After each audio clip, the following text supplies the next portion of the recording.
Hello and welcome to Politics here on France 24. We're barely out of a bruising presidential battle, and yet we're again plunged into another campaign, the one for the legislative elections, which are taking place on June 10th and 17th, with 577 constituencies up for grabs. The Socialists are hoping to obtain a clear majority, which will confirm their victory in the presidential election with François Hollande.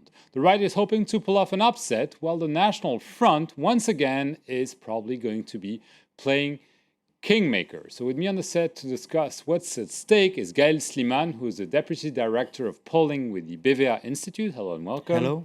Also on the set, Patrick Vignal, who is a Senior Correspondent for Reuters French Service. Welcome to you too. Thank you. So we had 2 rounds of presidential elections, but it seems round 3 is just around the corner. In many ways, it's the third round of the presidential election. The Socialist Party's aim at the legislatives is to capitalise on the gains of the 6th of May and avoid a right-wing parliamentary majority, which would mean power sharing. The future of this 5-year mandate will be decided next month. A majority has to be big, solid and loyal. Some newly appointed ministers, such as Justice Minister Christiane Taubira, are relinquishing their seats in Parliament, while Women's Rights Minister Najat Vallaud-Belkacem has decided not to stand in Lyon. But out of 34 ministers, 24 are standing for election. It's a risky game to play, as Prime Minister Jean-Marc Ayrault has warned that in the case of a defeat by popular ballot, a minister cannot remain in government. And several of them are likely to face close calls, particularly Finance Minister Pierre Moscovici, former party spokesman Benoît Hamon, and Culture Minister Aurélie Filippetti. The right-wing UMP in majority in the last parliament is plotting revenge. Its slogan is "Together we'll choose France," a reference to the victory celebrations in Paris on the night of François Hollande's election. We debated having this slogan, having seen the striking sight at Place de la Bastille, where there were so many foreign flags, and why not, but so few French ones. But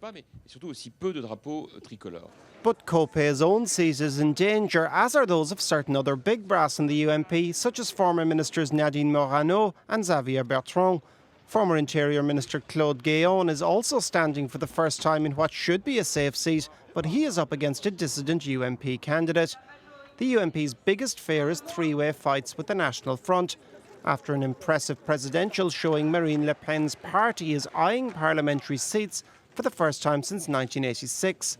If it gets 15 MPs, it will be able to form a parliamentary grouping.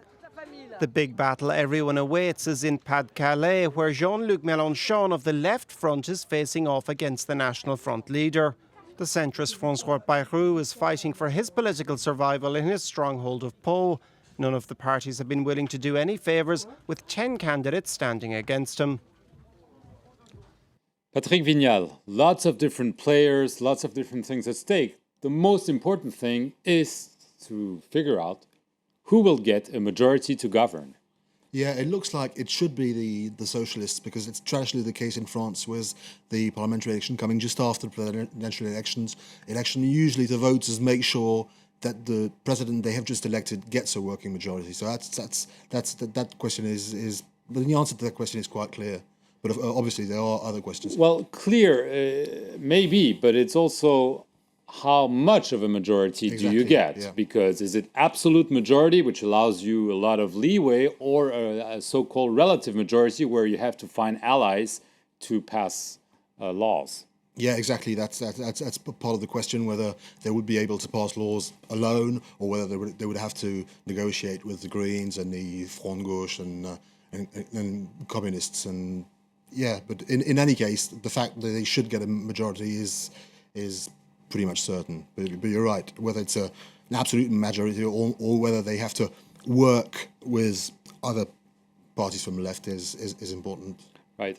Just before I give the floor to Gaël Slimane, we're just going to watch some polling figures, polled by IFOP Fiducial, showing that the Socialist Party and some small allies would get 34.5% of voting intentions, just ahead of the Conservative Party, the UMP, and its allies with 33%, and 16% for the National Front. So on its face, Gaël Slimane, it seems there's a very small gap like there was for the presidential election. So why are people thinking the left will definitely win those legislative elections? Yes, why are we, because I agree with Mr. Why are we so sure that the majority will be devoted to the left? Just because on the figure you showed, you've got a National Front at 16%.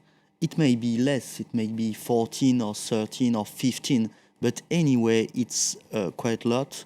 And the former legislative election, which looks like this one, for the moment, was the one of 1997. At the time, we had the left at 46%, a global left, which is the case just here in the IFOP survey, because you just showed socialist plus allies, but you've got also Front Gauche, the communists, Right. which are not counted here, and which are quite strong. And you've got also the Green, and altogether it makes 46%. And with this score and a strong National Front, then there is quite no doubt that the left will get the majority. But it is true that we have an interrogation. We don't know yet if it will be enough to get the absolute majority for the only socialists, or if they will need to make a government with the communists and the Green, a so-called majorité plurielle, which was the case in 1997. And that's the big interrogation. And the other interrogation, quite important, is to know, you showed some pictures of high personalities, is to know in some circumscriptions whether the boss of the UMP, Jean-François Copé, will be elected or not. This is not sure. And whether some very important minister of this government will be elected, such as the budget minister Pierre Moscovici, because in his circumscription at the presidential election, right and left were very close together. Right. I mean, one thing for our viewers to understand why the National Front could be so crucial in this legislative elections is that the rule is you need you can stay in the second round as long as you get 12.5% of the registered voters. So in many constituencies, the prognosis is that the National Front will get those 12.5%, and they've said we will stay in the second round, which means that if there is a National Front, a Conservative, and a Socialist, well, the Socialist is in the best position to win. Well, Marine Le Pen said she was open to deals, but obviously the UMP's official position is that there will be no deals. So yeah, you'll have three-way battles, which is also... And that's a killer for the Conservatives. It is, and it's also one of the reasons why the Socialists are likely to get a majority. Right, because on the other side, there will not be such battles between different factions from the left. On the left, there will be like primaries at the first round. It means if the communists, the Front Gauche, is leading at the first round over the socialists, then the socialists will let them be alone at the second round. So there's not such a problem on the left. And also with a National Front so high, even if there was no three-way second round, then you'll get a divided right, and it's enough for the left to pass over. I mean, in 1997, many commentators said that without what we call in France triangulaire, those three-way battles, triangular battles. Triangular, if you want. Without them, then the left should not have won the election, but it was false. In fact, even without the triangularies, the left was quite strong to win the battle. But one interesting thing is that generally the National Front does well in presidential elections, and clearly Marine Le Pen did very well a few weeks ago. But when it comes to other elections and legislative elections, because it's not as personal and you have 577 constituency, the National Front does not do as well. But now the polls that we saw and the ones I'm assuming you're taking show the National Front maintaining a very good level, a high enough level to remain in the second round in many places. You're right. It is true that at legislatives, usually the National Front is getting worse than in presidential, but not so much, in fact. In 1997, for instance, National Front get the same score as in 1995 at the presidential election, quite the same score. The election where the National Front is quite low are other elections. Election for the region, European elections, election for the city, for the mayor. But for legislative, when you've got a strong National Front at the presidential, then he can do quite as well as on the legislative. Right. Turning to, we have a new government. It might be in place for just a few weeks. How important is it for the socialists to make sure there's no big fatality, if I may say, at those elections? They want to make sure that not only they will win, but the people in government will stay in government and will not have to leave because they lost their seat. Obviously, it is important, but on the other hand, you have several ministers have said that they accepted the rule and will leave government if they lose. But obviously, it's as a symbol, it is better if those personalities from the government win. Right. And how much do you think François Hollande, the president, the Prime Minister Jean-Marc Ayrault, are willing to have the majority by themselves? Because they might say, okay, we need allies, but it also allows them maybe more flexibility vis-a-vis their program. If the economic situation changes, they can say, well, we have allies, we have to deal with them. So in a way, do they really want an absolute majority? I would say yes, because an absolute majority is a way of implementing the policy you've chosen. And the problem with socialists is if they have to deal with, for instance, Front Gauche, there are huge differences over economic policies and other policies, and it will be much more difficult. And there will be a lot more free, especially on the international scene, and to deal with the debt crisis. If they have an absolute majority, it would make life a lot easier for them. Do you agree? I totally agree. It's a huge difference for François Hollande to have to deal with Jean-Luc Mélenchon and the Front Gauche if he gets a good score at the legislative, and he needs him to govern. His first referendum, actually. Maybe. It's very important for him, yes, because to be alone, to get his own majority alone, doesn't provide him. He can, if he wants, take some communist minister. But he doesn't need them. He doesn't need. It is his way, his solution. And I agree that with the crisis in Greece and overall Europe, it will be much more easier for him to be strong enough to get his own majority. Right. But I just want to go back in history when the only other socialist was elected president back in 1981. François Mitterrand got exactly the same percentage as François Hollande did, 51.7% at the presidential election. And he then went on to win an absolute majority at the ensuing legislative elections.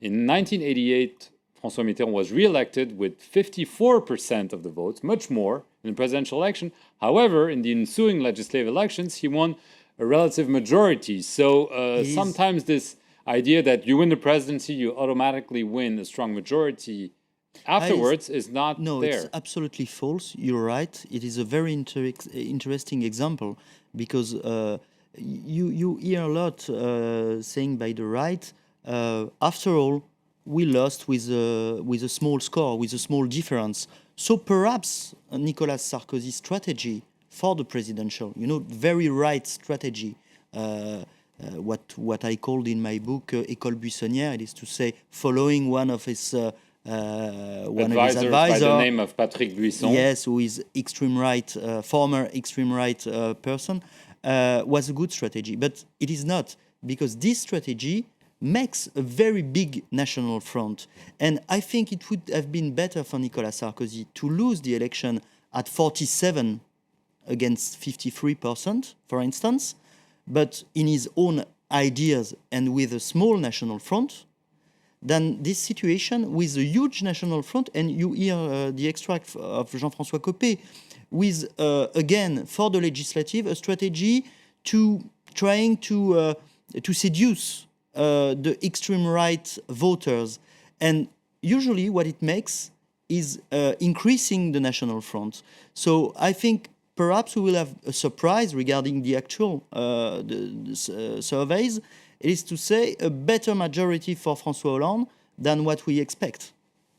Do you agree that maybe Nicolas Sarkozy pursued a scorched earth strategy by attacking to the right? He said, I would never have obtained such good results, but maybe this will create damages on the long term for his Conservative Party. I agree that it was probably a wrong strategy. And what's interesting is that the UMP are pursuing that strategy for the parliamentary election. But then if electors have a choice between the original and the copy, because basically what the UMP are doing is copying the National Front, then they'd probably rather vote for the original, which is the National Front. Exactly. And do you think that if they lose the UMP, there will be lots of divisions and infighting for the leadership of the party? Oh, definitely.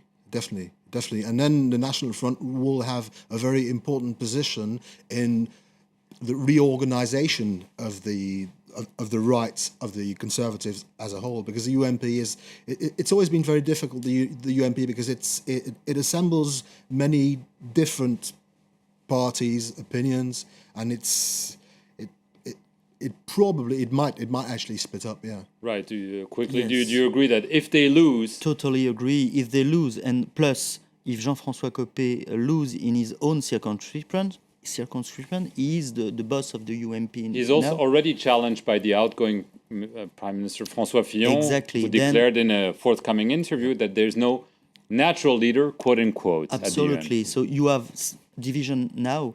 If UMP lose these elections very strongly, then it is highly possible that UMP explode, and then you get RPR, the former party, a centrist, right-centrist party which will be created, and perhaps the National Front within the right for the future. Okay, we'll have to see how all this shapes up. Thank you very much to both of you.